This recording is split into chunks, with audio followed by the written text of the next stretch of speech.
nag-video po kami ngayon sa lahat ng mga nanonood ngayon live. Kung hindi tayo papayagan dito, huwag tayo umatras. Doon tayo sa may People Power EDSA Shrine o kaya sa People Power Monument. At kasama namin kayo, mga independent media vloggers and media and commentators. Kayo po ang magbibigay ng boses. At sapagkat bukas, wala na po ang Senate Floripo na ito magbubura na. Bakit? Magkakaroon na po ng Tracy Hugas bukas. Kompleto na. So they will have 13. If they will have 13 tomorrow, wala na si Senator Alan Peter Cayetano. Ang lahat ng komitiva, this is the last day. Kaya nananawagan kami sa mga mamamayang Pilipino, kung nanonood kayo ngayon sa iba't ibang channels, kagaya po ng mga programa ng Birada Aguila, at ng mga programa po sa SMNI, at sa iba pang mga independent media vloggers, na nandito po mga vloggers ngayon, pag hindi ito matutuloy, alam na natin na inutusan ni Marcos na ipasarado po ang venue na to, at ito po ay undeclared martial law. Pangalawa, igiit natin kina Senator Marcoleta, Senator Alan Peter Cayetano, the people are watching. Let's bring it on to the public place like People Power Monument or EDSA Shrine. Pero hindi pa kumpirmado na hindi ito bubuksan. Pero brothers, mga kapatid, kung ito ay matutuloy, dapat kanina pa ito binuksan. Mag-alas 9 at maya-maya. So mukhang malabo na bubuksan ito. Kasi kagabi pa, we have received information na pabarikadahan ito ng pulis mamaya. So mabutit nandito kayo. So you can announce now. The Marcos government right now is using martial law without declaring martial law. Okay. At napakadelikado ito. Sapagkat katotohanan ang pinapatay, at kapag pinatay ang katotohanan, ang susunod niyan kalayaan na. Wala tayong kalayaan na magsalita, magpahayag, magtipon-tipon ng mapayapa. Salamat at nandyan pa kayo. At magpapantay tayo. Nandito rin ang ibang mga parallel groups at mga religious sectors.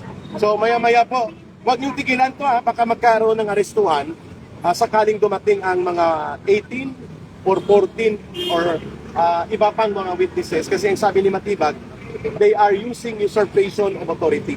And illegal ang pagtitipon nito, illegal assembly daw ito. So tingnan natin kung may arrest ngayon mamaya. Basta tandaan ninyo, pag may inaresto, i-cover nyo lang. We will not resist arrest, or we will not resist arrest, but we will not also keep quiet with the arrest. Hindi tayo tatahimik. Okay? So, bantayan natin kasi by 9 o'clock na wala pa hindi bumukas, sigurado na hindi na yan matagal. We're waiting for the confirmation from the group of Congressman Mike Defensor na sila po ang nagsisilbing security support at team of supporters na bitbit nila para matuloy ang Senate Blue Ribbon Committee. Alam niyo po, we have received information also na magsasalita sana through video sina Mark Tiksay at Paul Estrada. Ito po mga bagman ni Saldico. Itong may hawak ng listahan ni Saldico. Quiet na.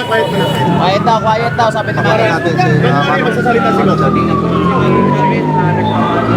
Anong bawal dito? Anong pinagbabawal mga pulis? Anong pinagbabawal ng mga pulis? Nasaan mga pulis? Nasaan mga pulis? Wala na po.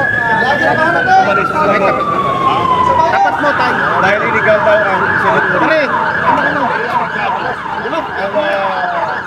Retros ng konti. Na ang venue na to ay walang authorization sa Congress. Ano sabi lang ng mga pulis? andito pa yung polisan. Umalis siya ang commander Umalis na po. Puro mga nagbabantay. Oo, mga nagbabantay na lang. Actually, Marcos is weaponizing the law. Ito ang ginawa ng tatay niya. Ito yung nakakatakot. Because they are not declaring martial law, but they are using the instruments of martial law. What's the big difference? Nothing. Pareho lang. At ang tatay niya nagdeklara. Dito wala. Pero ang pamamaraan ng ala martial law, pareho lang. Nakakatakot ito. And later on, pati lang ang regulasyon sa paggamit ng Facebook, YouTube, at iba pang social media ay gagawin na rin naman. So, kasi yan. gagawin niya yan. Yung applicable sa iyo. Marami tayo sa kalsada. dapat. Sa kalsada na ang gagawin natin kung pagbabawal ng I Facebook. agree.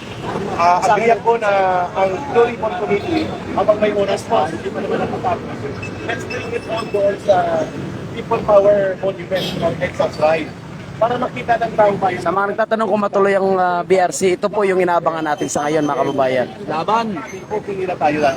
Laban Para tayo. makita ng buong mundo na ang Pilipinas po ay nasa kuko ng isang diktatura na hindi dinideklara pero kapareho ng diktatura ang nangyayari. Sa kuko ng dragon. Sa kuko ng dragon na nagbubuga ng apoy at umihit ang gusto.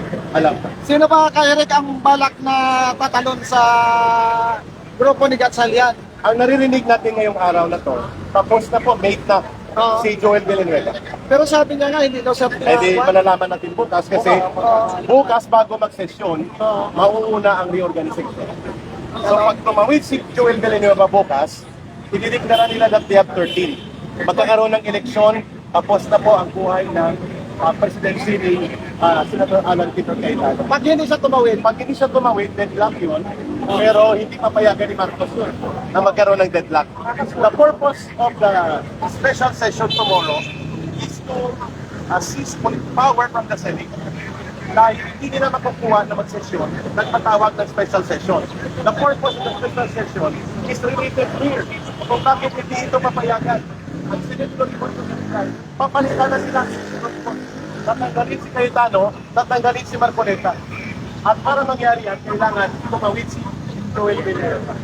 And that will happen tomorrow. We are very sure about that. pero kay Eric sabi niya, aabot siya ng session pero hindi siya nakaplay. Pero pag nagdeklara bukas ng 13 at magbotohan ng bagong officers, including Senate President, tapos na. May statement siya kahapon sabi ni Joel Villanueva kahapon na susundin niya ang konsensya at ang Diyos daw ang kanyang Panginoon na susundin. At hindi ang mga kaibigan, hindi mga kasamahan. Narinig natin. Yun ang sinasabi kay Eric. Sabi ko, suporta tayo. Dito, kahit saan, walang iwanan, suporta natin. Parang wala ka pang tulog, kanina Oo, madaling wala akong tulog. Alas 3 pa lang, nandito na ako. Early bird, catch the bird's nest kami. Oo, galing ka rin. Ma'am Joyce. Wala pang almusal yan, wala pang almusal. Wala talaga. Leche kayo. Wala pang almusal ka. Alam, nagmura na. Nakangiti pa rin yan. Siyempre. Diba? Ganyan yan, ganyan Ano? yan. Isay mo sa mga baliktarin na vlogger. Hindi Ay, nangungutang ang mga oo. sulit. Hiyang-hiya. Hiyang-hiya. Walang masasabi sa akin. Subukan nila. Kahit sa leg ko, tinitira ko. Wala Sino? akong pakialam. Ang alin po ang titira mo? Eh di yung sinasabi mo, wala akong pakialam. Joyce, sino nauna sa inyo ng mga pulis? Nauna ka ba? Nauna ka ba? Hindi, may pulis dito, sinita kami. Ang malupit, sabi na pulis, titig ka daw kami. Ano titigil sa'yo? Ay, titigil ka sa akin, anak na lang to.